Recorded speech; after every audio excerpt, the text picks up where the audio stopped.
Okay, so children, alam kong nabiting ko kayo nung first part ng aking lesson about the basic mathematical operation. So this time I prepare you the part 2 in my lessons about basic mathematical operations. So let us tackle naman about multiplications and division. Hopefully you like it. So what are you waiting for? Let's go!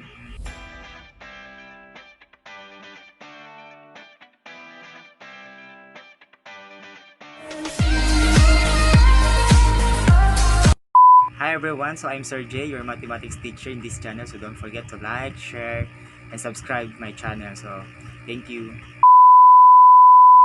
Okay, children, let us continue to study about the four basic mathematical operations. So this time in the part 2, we need to study about the concept of multiplication and division.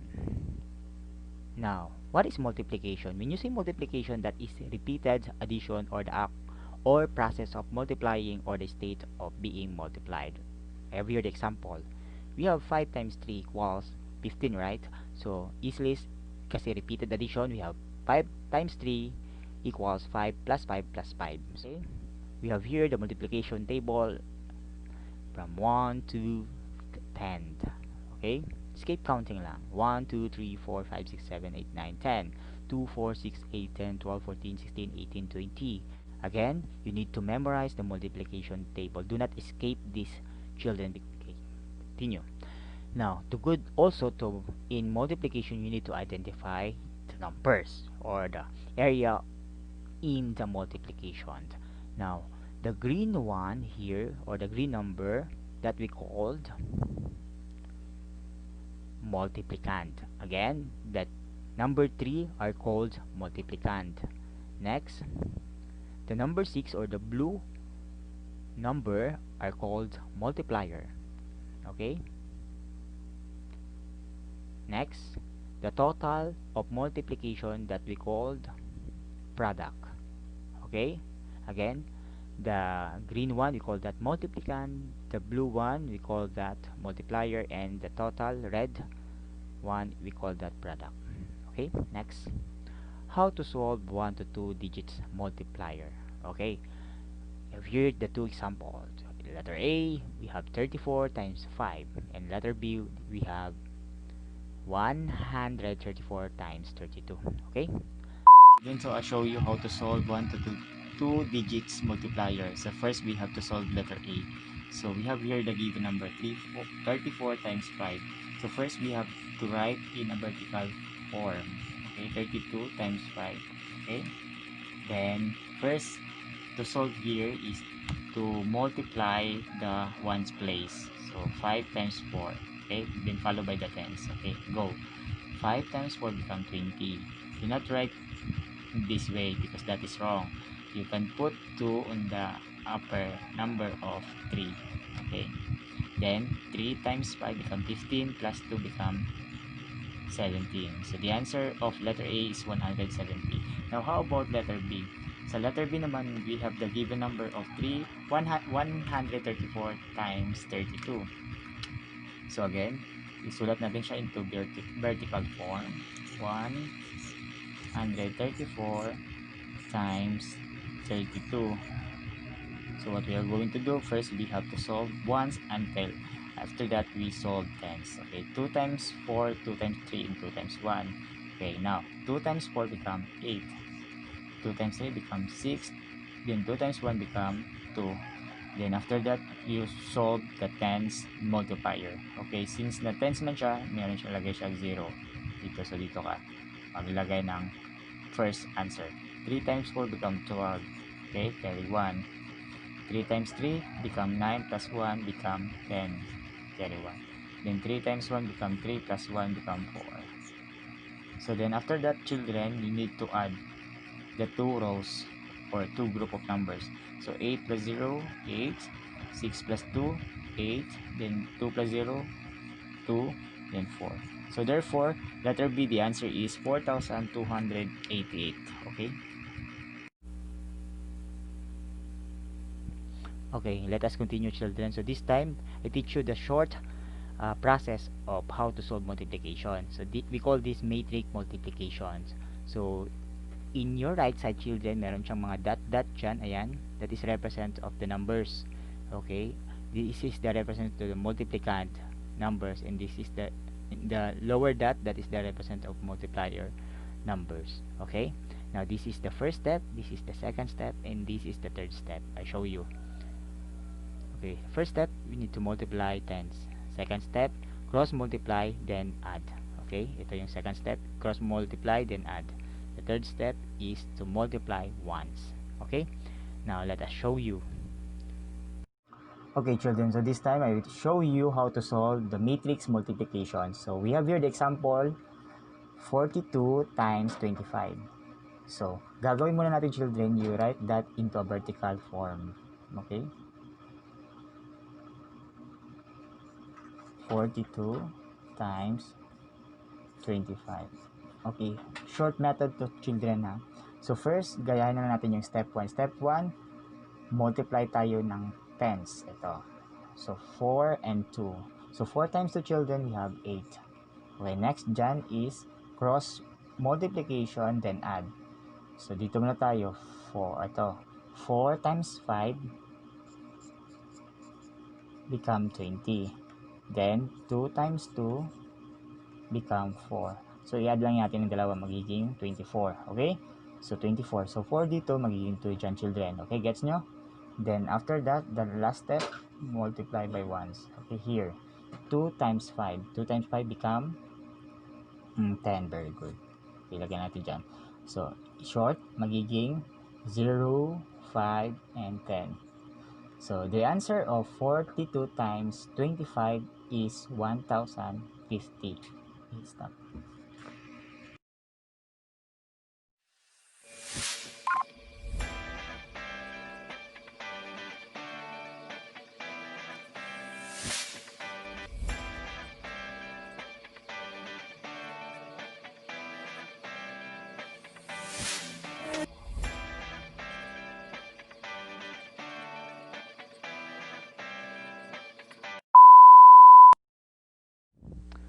So try these, children, to answer. So number 1, we have 42 times 18. Number 2, we have 38 times 23. Number 3, we have 61 times 22.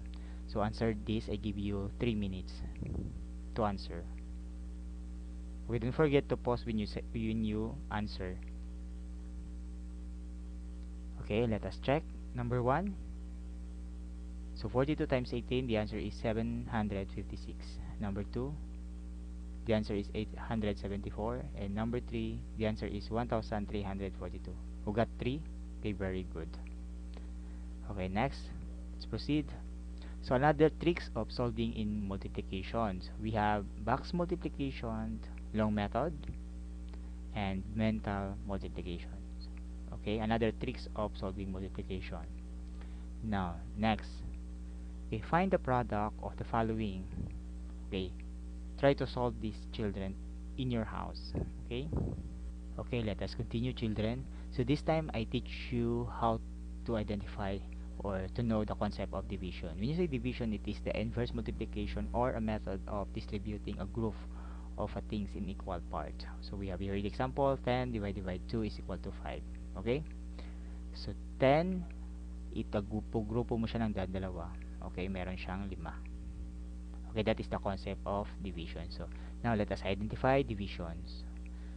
So we have here, so in the horizontal horizontal form, so to identify divisions, in the left side we have dividend. We call this the symbol of division. Now number 2, we call that divisor.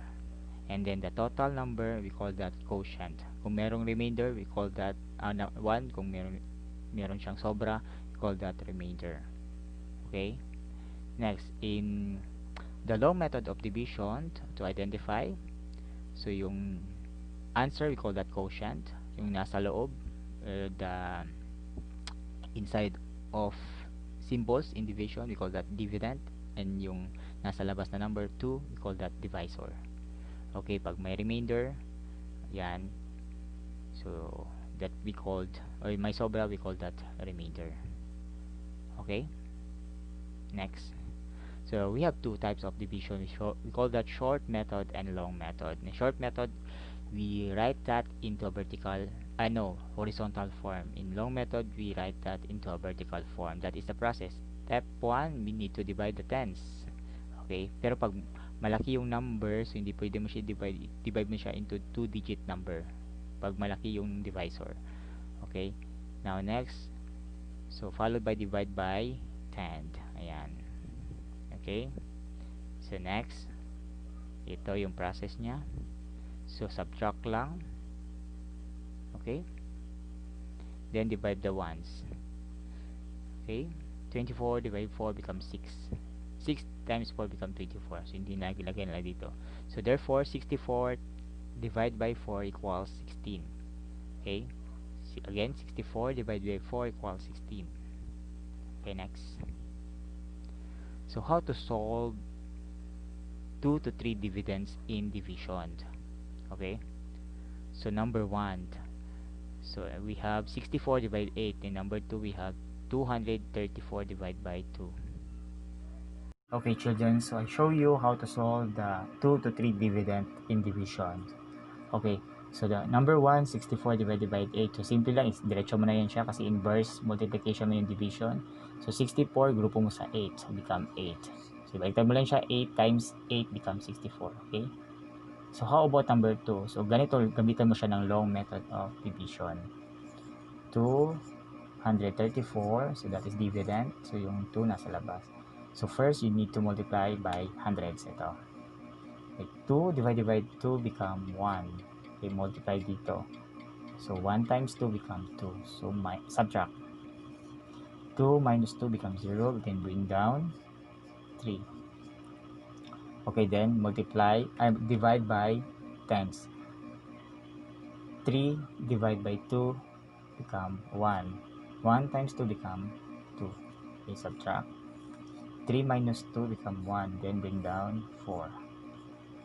Okay, 14 divided by 2 become 7. Then 7 times 2 become 14. Subtract until you get the 0 or number part of the one. Okay, okay, that's it.